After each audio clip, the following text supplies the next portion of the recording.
Olá, pessoal. Estamos aqui iniciando a gravação do meu, do seu, do nosso Cena Legislativa, nosso programa semanal de debates que realmente importam, que fazem a diferença na arena pública cearense.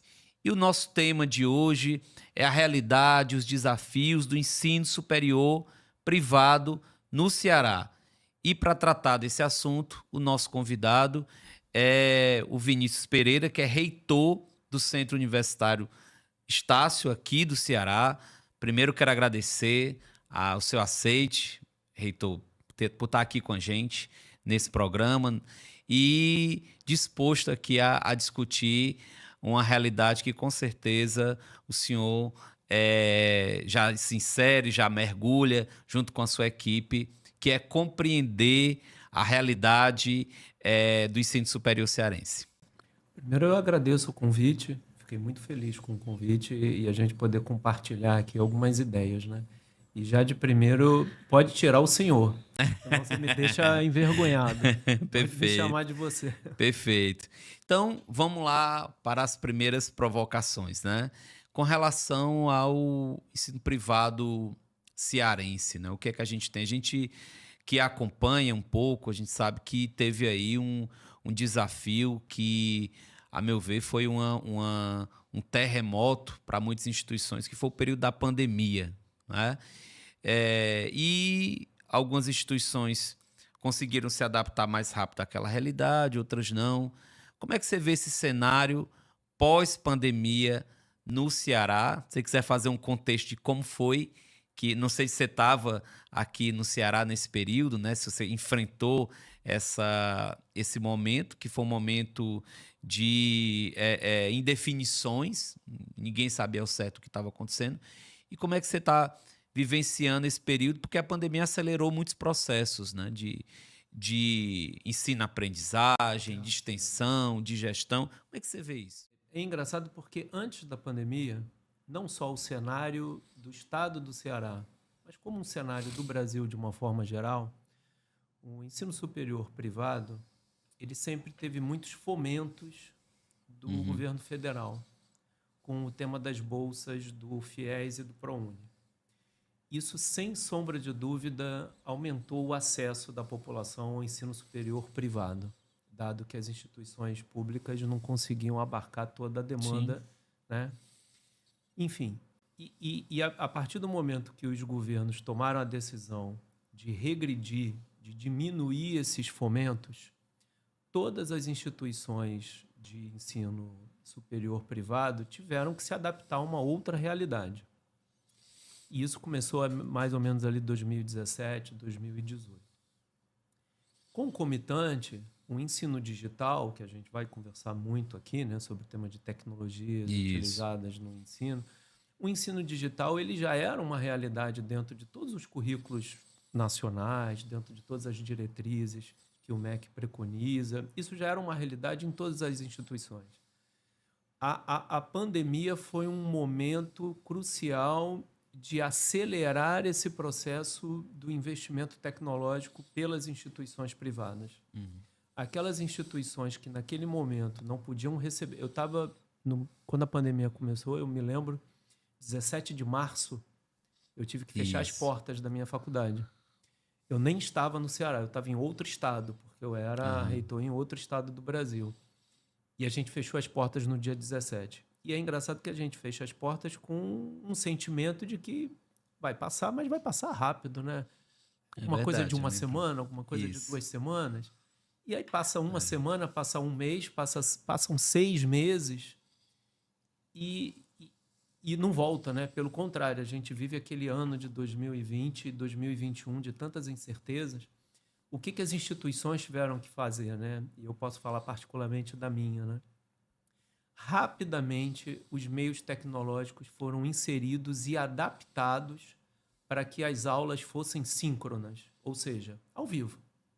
O professor dentro da residência dele, ou enfim, onde ele estivesse, o aluno também dentro da residência dele, ou onde ele estivesse, a aula acontecia no dia, como se fosse na faculdade. Dia e horário agendado, isso não mudou, só que ela era feita pelo meio virtual, de forma ao vivo. Então, o professor fazia a chamada, o aluno respondia, a aula acontecia, os materiais eram compartilhados, mas tudo isso, olhando para trás, é fácil, né? Tudo isso foi feito de maneira muito ágil. Porque se você não oferta o serviço ao estudante, naturalmente o estudante tranca sua matrícula, né? E a instituição privada, ela existe pelo tema da matrícula dos seus alunos.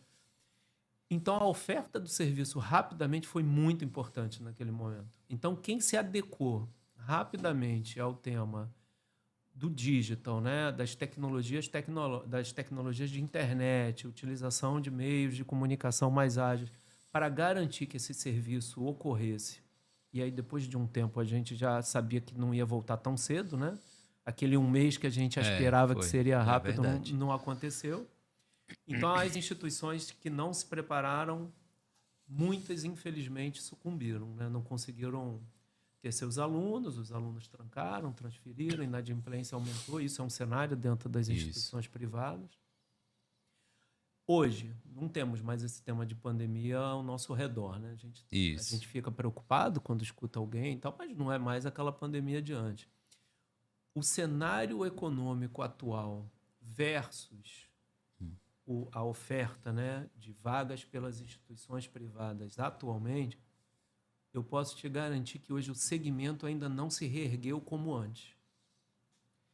Importante. As instituições hoje possuem menos alunos na modalidade presencial do que tinham antes de 2020. E isso são dados públicos, qualquer pessoa pode acessar no site do MEC ou do INEP e baixar o censo universitário. Todas as instituições elas devem preencher o censo universitário e os últimos dados que nós temos são de 2022. O de 2023 ainda não foi liberado. É notório que as instituições de ensino privado tiveram decréscimo, tiveram perda de alunos na modalidade presencial dentro das suas dependências. Em contrapartida, as instituições que ofertam o ensino à distância tiveram um aumento. Esse aumento já é na casa de 2 dígitos há muito tempo no Brasil. O ensino digital hoje ele cresce a 2 dígitos, né, nos últimos 6 anos. Então, elas só aumentaram a sua, vamos chamar assim, sua base de alunos quando a gente está falando na modalidade digital. Só que é importante as pessoas saberem que a modalidade digital que é ofertada hoje, ela está muito diferente do que foi no início. E conta até uma história para o seu público, para as pessoas saberem que ensino à distância não começou há 15, 20 anos atrás. Existem relatos na nossa literatura do primeiro ensino à distância ocorrer no Brasil para o tema profissionalizante na década de 20. Em 1920, a gente já tem relatos na literatura de ensino à distância pelo rádio para o tema profissionalizante. Na década de 50 e na década de 60, você já começa a ter o tema do ensino à distância não só para o profissionalizante, mas também para o ensino fundamental. E da década de 70 até a década de 90, aí você já vê o ensino à distância sendo inserido também no segmento superior. E aí, na década de 80 e 90, quem tem um pouquinho mais de idade como eu vai lembrar daqueles telecursos pela TV em que as redes nacionais, né, produziam aquelas aulas e geravam até certificado para aqueles alunos que participavam. Sim. Então, veja, o tema do ensino à distância ele existe no Brasil há muitos anos. Não só no Brasil, mas no mundo. Por que as pessoas falam tanto do ensino à distância, principalmente no ensino superior, né? Porque a partir de 1996, com a democratização, né, da internet, o meio do ensino que chega ao aluno ele é mais, o caminho, né, o canal, ele é mais utilizado pela internet. Então, tudo fica mais amplificado, tudo fica maior, tudo fica com mais volume, chama mais atenção. E aí é onde o governo entra, porque é a partir de 1996 que o MEC cria uma secretaria E essa secretaria ela tem como objetivo criar algumas regras, né, em que antes não existiam, mas aí o governo se coloca numa situação de que ele precisa legislar em cima de um setor que já vinha crescendo muito. O que a gente olha hoje de ensino à distância, né, é muito difícil você estar numa instituição de ensino superior e ela não ter o ensino à distância dentro do seu currículo. Pode ser 10% ou até 40% da carga horária, se for uma modalidade presencial. Se for uma modalidade 100% EAD, é a forma como aquela instituição entrega a sua proposta pedagógica para o seu aluno. E aí vem os temas tecnológicos, né? Como é que esses temas tecnológicos são utilizados? Hoje todo mundo quer saber, todo mundo pergunta, todo mundo é muito curioso. Como é que está utilizando a inteligência artificial? Era isso que... Mas a inteligência artificial, a gente está falando aí de, para nós aqui, leigos no assunto, a gente está falando de 2 anos, né? No máximo 3 anos. É tudo muito recente. Então, e muda muito rápido, E muda muito rápido. A velocidade como as coisas ocorrem, assim, quando você já tenta dominar um conteúdo ou alguma técnica, ela já ficou obsoleta. É impressionante. Porque já vem um outro conceito, uma nova técnica, uma nova ferramenta. As instituições estão investindo muito hoje nesse tema da inteligência artificial. Bastante. Mas como é novo, todo mundo ainda está se descobrindo. Existem grandes celeiros, né, no Vale do Silício, nos Estados Unidos, que acabam sendo referências, né, para todas as outras instituições. O que eu posso falar hoje do que está acontecendo é muito interessante, porque ganha esse jogo, né, em você ter o engajamento acadêmico do seu aluno dentro da sua instituição, dentro da sua proposta, é como você entrega aquela proposta. E hoje a inteligência artificial ela consegue ajudar o seguinte, ela consegue mapear o seu perfil de consumidor do ensino. Puxa, mas é engraçado, perfil de consumidor no ensino, o consumidor compra, consome, né? Mas dentro de uma instituição ele também é um consumidor, ele está ali consumindo a proposta que a instituição está colocando para ele, né? E aí, a partir de alguns indicadores de comportamento do aluno, a gente consegue mapear, gerar uma espécie de um DNA para você, e eu consigo fazer uma leitura de que o mais apropriado para você daquela matéria, daquela proposta, daquele ciclo, eu vou quase que personalizar ela para você. Perfeito. Se a gente parar para pensar no ensino como era antes, né? Então, antes e agora, né?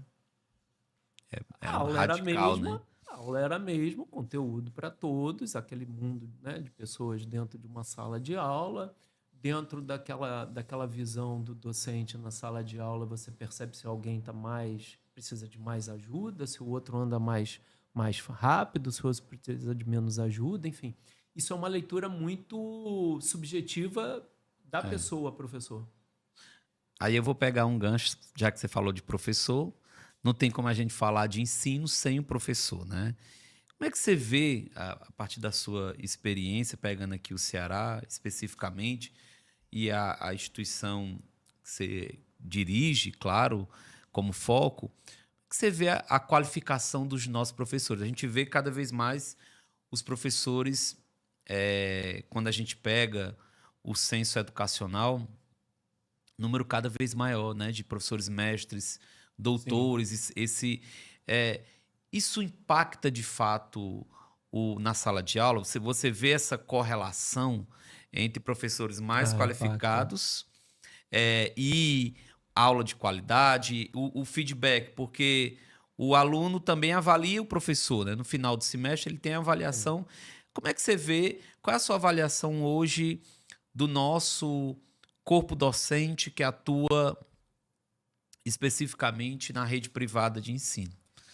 A gente costuma dizer assim, quem faz a faculdade é o aluno, né? A gente usa muito essa frase, né? Mas sem o docente, a gente está falando de poucos são aqueles que conseguem caminhar realmente sem um direcionamento, sem um facilitador. O professor é um facilitador do aluno.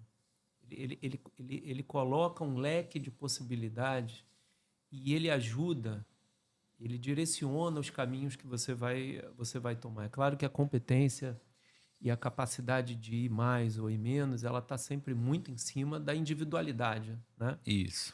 Mas um docente e a instituição que busca ter no seu quadro professores mais qualificados, e a qualificação, em primeiro lugar, vem de fato pela questão do seu tempo de estudo. Isso. Mestrado, doutorado, se fez pós-doutorado, se o tema da pesquisa, o docente naquela instituição é relevante ou não. Tudo isso é um conjunto de variáveis que, quando você bota assim, fala assim, você soma tudo isso, fala assim, o quanto isso é importante para garantir uma formação acadêmica sólida para aquele aluno. Porque enquanto o aluno está dentro de uma instituição de ensino, ele parece que está no ventre da mãe. Porque existe uma proteção. Uhum. O ambiente ele é mais controlado. As variáveis que você tem dentro de uma instituição, você controla mais com todas as pessoas, a parte administrativa, sem sombra de dúvida. Uhum. Quando você termina? E quando você se forma? Você vai para o mercado de trabalho junto com todos. E é difícil hoje, isso há muitos anos atrás era comum, mas é difícil hoje de você conversar com pessoas e ficar se pautando. Onde você estudou? Em que instituição você se formou? Hoje já não é mais tão relevante isso, porque o que mostra de fato que é importante no mercado de trabalho é a tua competência, a capacidade de se adaptar, né? E como as coisas mudam muito rápido, quem tem mais capacidade de se adaptar, geralmente é aqueles que vão se destacando, né? E aí o docente ele tem esse papel provocador dentro da proposta de ensino. Então, aqueles docentes que também estão preparados para esse novo, eles com certeza conseguem ajudar mais esse aluno, né? E aí, com certeza, ele vai ser inserido no mercado de trabalho de maneira diferente. E aí, é claro, Vinícius, que a universidade ela é aquela instituição que está ligada também nas tendências do mercado, né? O que é que o mercado está pedindo, o que é que o mercado está buscando enquanto profissional, enquanto perfil de profissional. Pensando o Ceará, o desenvolvimento do Ceará, eu acredito também você faz essa leitura, né, sobre que tipo de cenário a gente tem aqui, que tipo de carreira você vê, né, a partir da sua vivência e da Estácio, de uma forma geral. O que é que nesse momento tem um espaço de maior adesão? Quais são as tendências? A gente não pode dizer de maior empregabilidade, que isso é temerário, porque o mercado muda muito rápido e as carreiras mudam, mas pensando o Ceará, quais são as dinâmicas que você identifica como sendo mais vantajosas nesse momento para o jovem, por exemplo, que ingressa na universidade? Eu vou falar com base nas leituras locais, Isso. mas também vou embasar um pouco a minha fala com um pouco de análise e estudo dos dados do governo, ou seja, o censo. Uhum. O estado do Ceará é nítido que você tem uma vocação para a tecnologia da informação. A questão da quantidade de alunos ingressando no ensino superior, buscando cursos da área de TI, isso é muito latente. Uhum. A gente percebe esse crescimento e é um crescimento forte. E quando você olha para a dinâmica socioeconômica também do estado, principalmente da capital, Fortaleza, você percebe essa demanda pungente, ou seja, para aqueles que gostam, para aqueles que se sentem aptos, que têm uma tendência ao tema da área TI, né, tecnologia da informação, seja o curso que for, isso hoje está muito, muito em alta. Mas o Estado também tem uma vocação para o tema da saúde. Então, todos aqueles cursos da área de saúde, um curso hoje pode estar mais, um curso pode estar menos, mas os cursos que conversam com a área de saúde, a gente percebe que sempre tem uma demanda ali para aquele público. Esse é para o Ceará todo. Esse é para o Ceará todo. Agora, Tem uma dinâmica interessante que, na época da pandemia, nós percebemos uma quantidade de ingressantes nas faculdades muito para enfermagem. Bom, faz sentido, né? Existe uma correlação alta com o momento que a gente estava vivendo e a profissão. E depois o governo acaba também ajudando com o tema do piso salarial nacional. Então, gera mais ainda... É mais sedutor as pessoas procurarem isso. Hoje a gente já percebe que a demanda está mais estável, embora ainda exista, mas é nítido que você vê hoje uma demanda maior pelo curso de psicologia. Aí a gente faz algumas associações, né? Bom, talvez a nossa sociedade precise mais desse profissional nesse momento pós-pandemia. Então, os cursos de psicologia estão muito em alta. Muito em alta.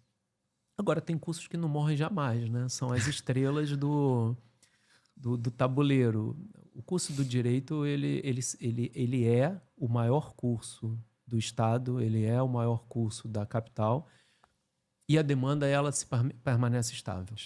Então, o curso do Direito sempre tem ali o seu lugar de rei, vamos chamar assim, né? Brincando com os demais cursos. Ele sempre tem o seu lugar de rei, o lugar de espaço. Quando a gente olha para os outros, de outras áreas, as licenciaturas, infelizmente, elas vêm cada vez com uma demanda a menor, né? As licenciaturas, e muito mais deslocado para o tema do ensino à distância do que para o ensino presencial. As licenciaturas de uma forma geral. E os cursos de engenharias, né? Vamos chamar assim, engenharia civil, produção elétrica, mecânica, computação, enfim, todas as suas variantes, a gente vê hoje uma procura menor. Também pode se explicar isso um pouco pela dinâmica nacional, né? Quando a gente está falando aí do momento socioeconômico do país, e, enfim, o Estado vai se refletir um pouco isso. Então, eu colocaria, assim, se as pessoas estão aqui, né, para quem está nos acompanhando, né? Pensando assim, poxa, dá uma dica aí, né? Meu filho está aqui, não sabe para onde vai. Não adianta olhar para onde tem mais oportunidade. Primeiro, isso muda. O mercado é muito dinâmico. E mais que isso, é importante que os pais, junto com os seus filhos, e a escola junto, né, consigam fazer um mapeamento de qual é a personalidade, qual é a tendência daquele adolescente, enfim, do adulto que não está no ensino superior e que quer estar. Às vezes você está trabalhando numa empresa e você está numa determinada função, num determinado cargo, que o ensino superior vai ser a sua mola propulsora de você ter um cargo melhor dentro da própria empresa, um salário melhor, uma gratificação, enfim. E aí você já faz parte daquela área, você vai complementar. Para aqueles que estão ingressando no mercado pela primeira vez, teste vocacional, ele sempre é uma ajuda. Ele não é 100%... conheço. Mas ajuda. Porque você mapeia um pouco o perfil e as habilidades da pessoa. Mas eu diria, TI, saúde, direito continua sendo o rei do tabuleiro. E as licenciaturas, as engenharias, elas hoje têm uma demanda menor. É isso. Quero agradecer você, Vinícius.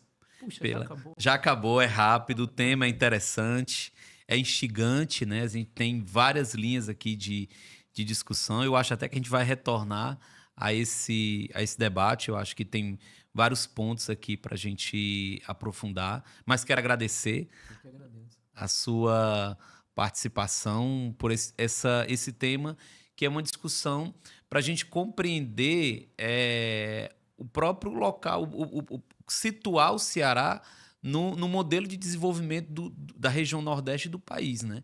Você não pensa em desenvolvimento se você não pensa qualificação, se você não pensa formação. E isso, claro, tem tudo a ver com o que a gente discutiu aqui. Então, obrigado novamente. E esse foi mais um Cena Legislativa.